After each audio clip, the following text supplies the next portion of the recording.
بسم اللہ الرحمن الرحیم۔ دوستوں، بہنوں، بھائیوں، تفصیل بیان کی جا رہی ہے سورہ بقرہ کی آیت نمبر 197 سے 203 تک۔ اللہ تعالیٰ آیت نمبر 197 میں فرماتا ہے، حج کے مہینے مشہور ہیں، جو شخص ان مہینوں میں حج کا ارادہ رکھتا ہے وہ شہوت انگریزی، بد اخلاقی اور جھگڑے سے پرہیز کرے، اور تم جو بھی نیکی کرو گے اللہ اس کو جانتا ہے۔ حج کے لیے اپنا سامان لے لو، لیکن حقیقت میں بہترین رزق تقوی ہے۔ اہل عقل میری نافرمانی سے بچو۔ تو دوستو، احرام کی حالت میں شوہر اور بیوی پر لازم ہے کہ وہ نہ صرف جنسی ملاپ سے بلکہ فحش گفتگو سے بھی پرہیز کرے، اور اس معاملے میں کسی بھی ایسے عمل سے جو یا تو جنسی خواہش کی وجہ سے پیدا ہو یا اس کا امکان ہو۔ اگرچہ تمام گناہ کے کام برے ہوتے ہیں، لیکن جب ان کا ارتکاب احرام کی حالت میں کیا جاتا ہے تو ان کا گناہ اور بڑھ جاتا ہے۔ اس حالت میں بندے کو جھڑکنا بھی جائز نہیں ہے۔ زمانہ جاہلیت میں کسی بھی شخص کے لیے حج کے دوران سامان اٹھانا سخت دنیا پرستی کا کام سمجھا جاتا تھا۔ ایک متقی آدمی سے یہ توقع کی جاتی تھی کہ وہ بغیر کسی دنیاوی سامان کے بیت اللہ میں جائے گا۔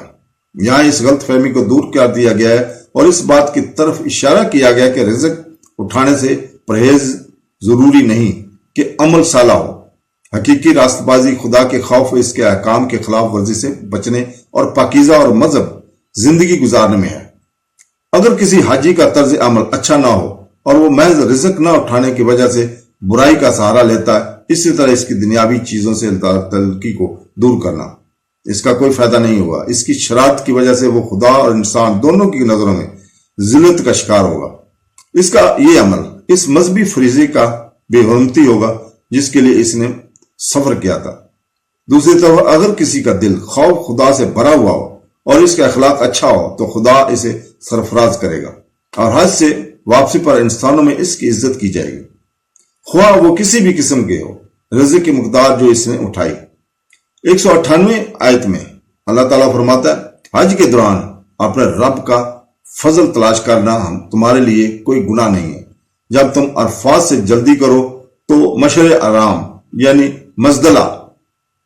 مزدلفہ میں اللہ کو یاد کرو، اور اس کو اس طرح یاد کرو جس طرح اس نے تمہیں ہدایت کی ہے، کیونکہ اس سے پہلے تم یقیناً گمراہی میں تھے۔ یہ ایک اور غلط فہمی تھی جسے اسلام سے پہلے کہ عربوں نے پسند کیا تھا۔ وہ حج کے دوران کسی کی روزی روٹی سے متعلق کچھ کرنا ناقابل اعتراض سمجھے تھے۔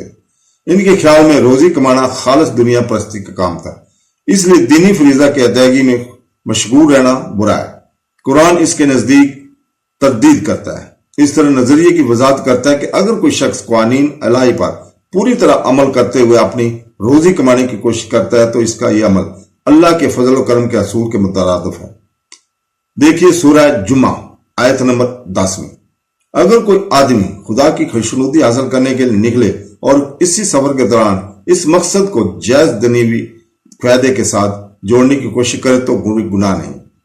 مسلمانوں سے کہا گیا کہ وہ ان تمام مشرکانہ اور مشرکانہ رسموں کو ترک کر دیں جو زمانہ جاہلیت میں عربوں میں پیدا ہوئے تھے اور جو خدا کی عبادت کے ساتھ ساتھ چلتے تھے اور بعد میں ملاوٹ کرتے تھے۔ ان سے تقاضا کیا گیا تھا کہ وہ اپنی عبادت اور بندگی صرف اس ہدایت کے مطابق کریں جو اس نے پیغمبر کے ذریعے نازل کی تھی۔ تو دوستو، اللہ تعالیٰ آیت نمبر 199 میں اس طرح فرماتا ہے، پھر اسی طرح دباؤ جس طرح دوسرے دباتے ہیں اور اللہ سے معافی مانگتے ہیں، اللہ بڑا بخشنے والا اور رحم کرنے والا ہے۔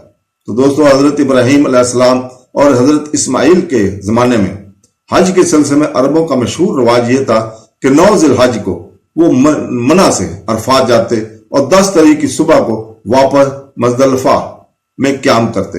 بعد میں جب قریش کی پادریوں کی اجارہ داری اچھی طرح قائم ہوگی تو انہوں نے دعویٰ کیا کہ عرب کے عام لوگوں کے ساتھ عرفات جانا اور ان کے وقار سے کم ہے، جس کو انہوں نے اپنا امتیاز قرار دیا۔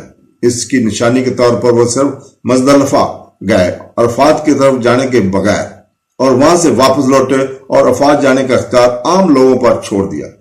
اس کے بعد بنو خزاع، بنو کنعانہ اور وہ قبائل جو قریش کے ساتھ نکاح کے ذریعے جڑے ہوئے تھے، ان کو بھی یہی اعزاز حاصل ہوا۔ آخرکار قریش کے حلیف قبائل کا درجہ عام عربوں سے بلند سمجھا جانے لگا، اور ان قبائل نے بھی عرفات جانے کا رواج چھوڑ دیا۔ یہی غرور ہے جس کو موجودہ آیت کمزور کرنا چاہتی ہے۔ اس کا خطاب قریش اور اس سے وابستہ قبائل کو یا تو شادی یا اتحاد کے ذریعے اور ان تمام لوگوں سے ہے جو مستقل میں اپنے لیے خصوصی مراد اور امتیاز کا دعویٰ کرنے پر مائل ہوں۔ ایسے لوگوں سے کہا جاتا ہے کہ وہ اس جگہ جائیں جہاں باقی سب جاتے ہیں، ان کے ساتھ رہنے کے لیے، ان کے ساتھ واپس آئیں، اور اس حقیقت کے لیے کہ انہوں نے ابراہیم کے طریقے کی خلاف ورزی کی ہے، خدا سے معافی مانگنے کو کہا جاتا ہے۔ اللہ تعالیٰ 200 آیت میں فرماتا ہے، اور جب تم اپنے عبادات ادا کر چکو تو اللہ کو اسی طرح یاد کرو جس طرح تم اپنے باپ دادا کو یاد کرتے ہو، یا اس کو اس طرح بھی زیادہ یاد کریں۔ اللہ کو یاد کرنے والوں میں سے کچھ ایسے بھی ہیں جو کہتے ہیں کہ اے ہمارے رب، ہمیں دنیا میں جو کچھ اچھا ہے عطا کر۔ ایسے لوگوں کا آخرت میں کوئی حصہ نہیں ہوا۔ آج کے بعد عرب منڈیر پر جلسہ کرتے تھے۔ ان ریلیوں میں مختلف قبائل کے لوگوں نے اپنے آباء و اجداد کے کارناموں کا فخری انداز میں بیان کیا اور بے حد اسراف خود کی تعریف کی۔ یہاں ان سے کہا جاتا ہے کہ وہ ایسی تمام چیزوں کو ترک کر دیں اور وہ وقت جو انہوں نے پہلے معمولی باتوں پر خدا کو یاد کرنے اور ماننے کے لیے صرف کیا تھا۔ ذکر سے مراد منع میں خدا کی یاد ہے۔ کچھ اور لوگ ہیں جو کہتے ہیں اے ہمارے رب، ہمیں دنیا میں بھلائی عطا فرما اور آخرت میں بھی، اور ہمیں آگ کے عذاب سے بچا۔ 202 آیت میں اللہ تعالیٰ فرماتا ہے ان کو ان کی کمائی اس میں سے حصہ ملے گا، اللہ جلد حساب لینے والا ہے۔ تو دوستو اللہ تعالیٰ آیت نمبر 203 میں فرماتا ہے اور مقررہ دنوں میں اللہ کو یاد کرو، اس پر کوئی گناہ نہیں جو جلدی کرے، اور 2 دن میں واپس آ جائے اور اس پر کوئی گناہ نہیں جو واپسی میں تاخیر کرے، بشرطے اس کے دین تقوی میں گزارے۔ اللہ کی نافرمانی سے بچو اور خوب جان لو کہ تم سب اسی کی طرف جمع کیے جاؤ گے۔ اگر کوئی شخص 12 ذی الحج کو واپس آیا ہو یا 13 ذی الحج کو یوم تشریق یعنی 10 سے 13 ذی الحج تک منع میں سے مکہ واپس آیا ہو، یہ ہے مینی ہے۔ اصل اہمیت منع میں گزارے گئے دنوں کی تعداد ہے، بلکہ قیام کے دوران خدا کے لیے بندگی کی شدت تھی۔ تو دوستو اللہ تعالی ہمیں سیدھے راستے پر چلنے کی توفیق عطا فرمائے۔ آمین ثم آمین۔ اللہ حافظ۔